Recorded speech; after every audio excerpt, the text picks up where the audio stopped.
Good morning students. बेटा आज हम लोग एटम्स एंड मॉलिक्यूल्स का जो अगला टॉपिक है पे डिस्कशन करेंगे, क्योंकि आपने पढ़ा था कि एटम्स अपने आप को एग्जिस्ट करने के लिए मॉलिक्यूल से आयन बनाते हैं। तो कल के वीडियो में आपने मॉलिक्यूल्स के बारे में देखा था और आज के वीडियो में हम आयंस पे बात करेंगे। चलिए स्टार्ट। आयंस क्या है? तो बेटा आयंस क्या है? Ions are the charge particles. ठीक है, आयंस को अगर आप डिफाइन करो तो what is ions? Ions are charged species बोल सकते हैं। क्या बोल सकते हैं? Charge species. और ये बनते कैसे हैं? Which are formed by lose और गेन ऑफ इलेक्ट्रॉन। अब ये इतनी चीज है, इसको आप ध्यान से समझ लीजिए तो आपका जो आयन का कॉन्सेप्ट है वो बिल्कुल पूरी तरह से क्लियर हो जाए। चार्ज स्पीसीज, कोई चीज चार्ज कब होती है? जैसे आपका जो एटम है, आप जानते हैं कि एटम क्या है? Atom is a neutral. ठीक है, और न्यूट्रल क्यों है?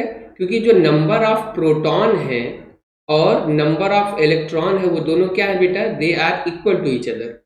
अब जब नंबर ऑफ प्रोटॉन और नंबर ऑफ इलेक्ट्रॉन इक्वल हो जाएंगे तो चूंकि प्रोटॉन इलेक्ट्रॉन पे जो चार्ज है उसकी जो वैल्यू है वो इक्वल है और अपोजिट साइन है, तो एक दूसरे को वो कैंसिल कर देते हैं, नलीफाई कर देते हैं। तो जब वो एक दूसरे को कैंसिल कर देंगे तो एटम पर कोई चार्ज नहीं होगा। लेकिन जब भी कोई एटम इलेक्ट्रॉन या लूज करता है या गेन करता है, मैं प्रोटॉन क्यों नहीं बोल रहा हूँ? Because as you all know proton is in the nucleus. तो प्रोटॉन का जो है गेन या लूज करना पॉसिबल नहीं है। जो आप स्ट्रक्चर देखते हैं एटम का वो कैसा होता है? आपका न्यूक्लियस होता है, यहाँ प्रोटॉन होता है और न्यूट्रॉन होता है, और इसके चारों ओर अलग अलग सेल्स में आपके इलेक्ट्रॉन क्या करते हैं बेटा? रिवॉल्व करते हैं। तो अगर आपको यहाँ से रिमूव करना है तो आप किसको रिमूव कर पाओगे? इलेक्ट्रॉन को ही। न्यूक्लियस से प्रोटॉन का निकालना इतनी ज्यादा एनर्जी लगेगी कि वो प्रोसेस जो है एग्जिस्ट नहीं करेगा। दैट इज, आप बोल सकते हैं दैट इज ऑलमोस्ट इम्पॉसिबल। तो इलेक्ट्रॉन का ही गेन होगा, इलेक्ट्रॉन का ही लॉस होगा। अब आप सोच रहे होंगे कि क्यों इलेक्ट्रॉन का गेन या लॉस होगा? तो बेटा आपने जो पिछला चैप्टर था उसमें वैलेंसी आपने पढ़ी थी और उसमें था कि अपने आप को, ठीक है, अपने आउटर मोस्ट सेल में ऑक्टेट कंप्लीट करने के लिए जो आपके एटम्स होते हैं वो क्या करते हैं? दे आइदर गेन लूज और शेयर्ड इलेक्ट्रॉन। तो जब वो लूज या गेन करते हैं इलेक्ट्रॉन का तो आयंस बनता है। जब शेयरिंग करते हैं तब आयंस का फॉर्मेशन नहीं होता है।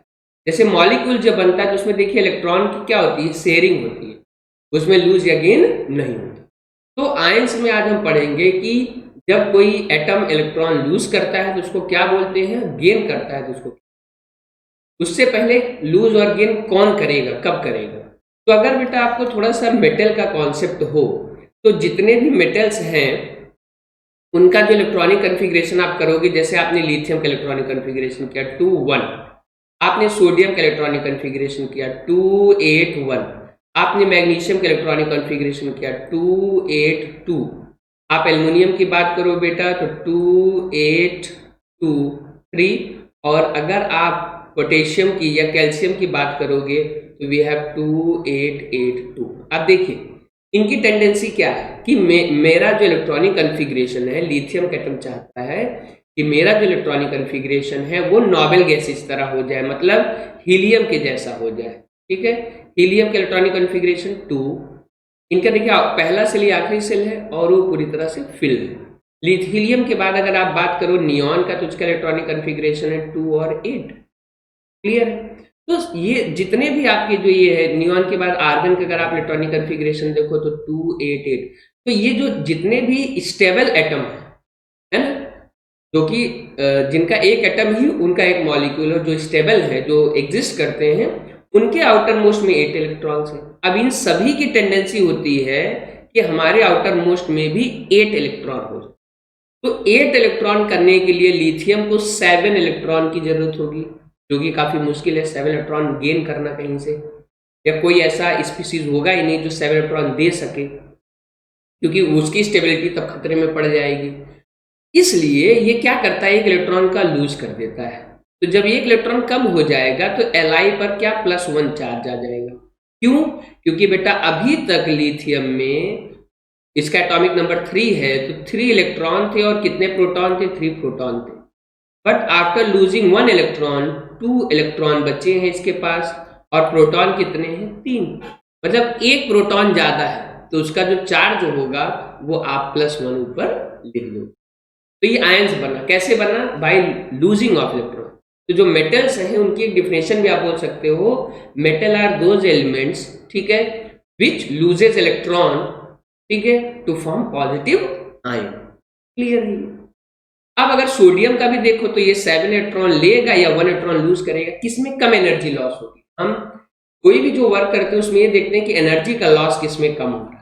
तो एक इलेक्ट्रॉन लूज करना आसान है, बजाय 7 इलेक्ट्रॉन की जुगाड़ करना, इधर उधर से खोज के लाना, लोगों के पास जा करके इलेक्ट्रॉन के लिए एटम्स बोलेंगे तो it will require more energy, so it is easier to lose 1 electron.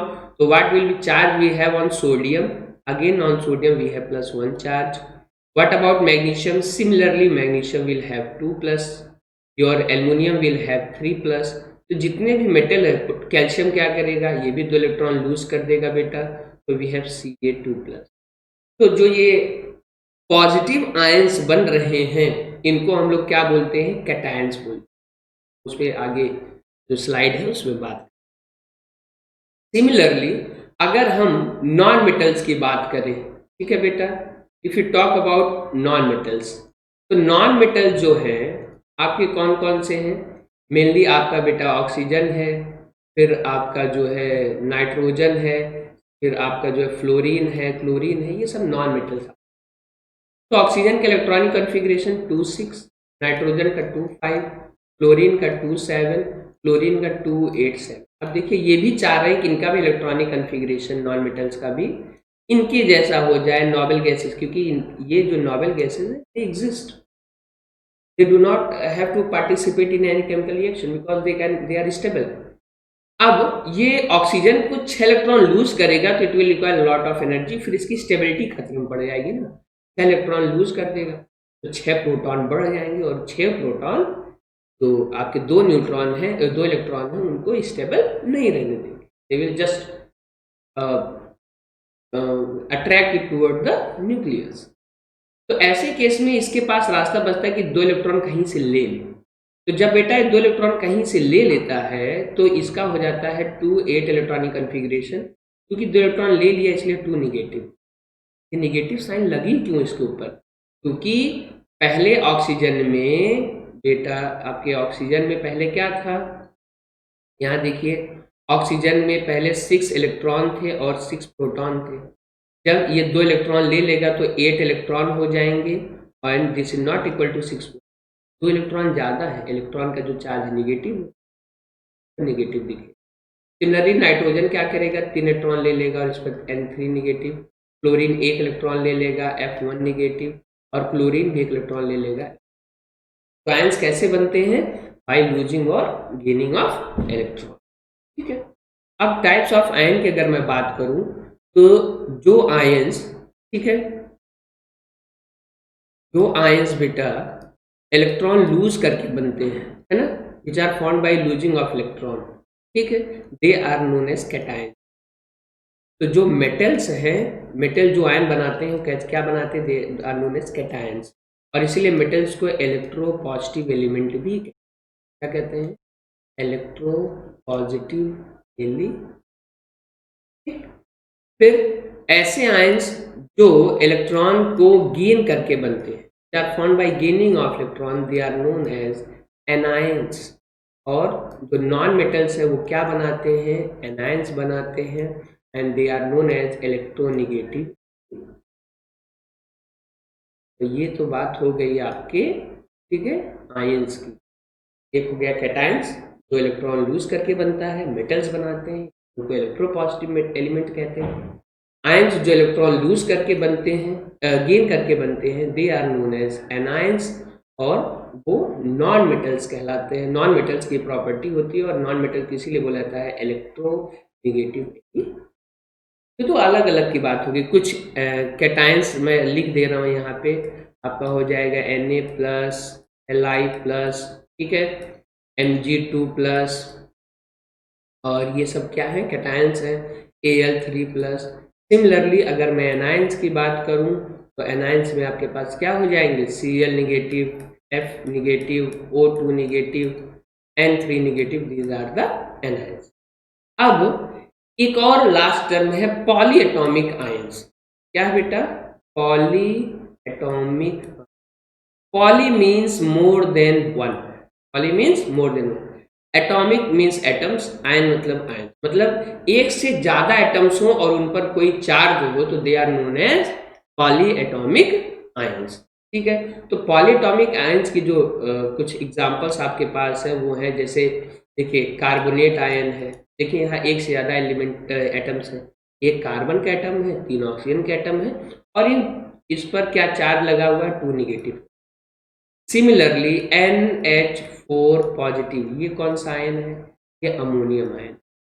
बेटा जब आपको ये जो आयंस हैं, ठीक है, इन अमोनियम आयन याद रखिए क्योंकि इकलौता पॉलीटॉमिक आयन है which have positive charge, that is which is cation, और ये कार्बोनेट आयन।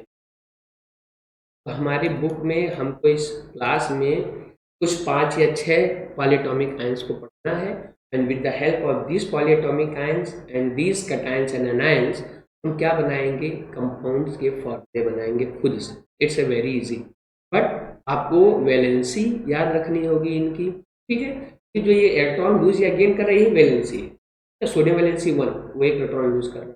मैग्नीशियम वैलेंसी 2, वो 2 इलेक्ट्रॉन लूज कर रहा है। So these are interrelated, and with the help of these we can easily find the formula। ठीक है, तो हमने इस चैप्टर में पढ़ा, इस पूरे टॉपिक में हमने पढ़ा बेटा, we have talked about ions. तो आयंस जो है क्या है? आयन, आयन, आयंस कैसे बनते? इलेक्ट्रॉन लूज करके। आयन कैसे बनते? गेन करके। और फिर हमने पढ़ा polyatomic ions. Polyatomic ions are group of ion, उसमें हमने NH4 पॉजिटिव क्या है? Ammonium ion. सिमिलरली अगर ये SO4 नेगेटिव है तो क्या है? सल्फेट है। फिर CO3 2 नेगेटिव है, क्या है? कार्बोनेट है। आप दिए उसको लर्न कर ले।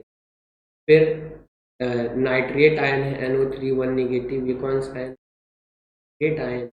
आपको ये याद हो जाएंगे 4, क्या बना लेंगे बेटा?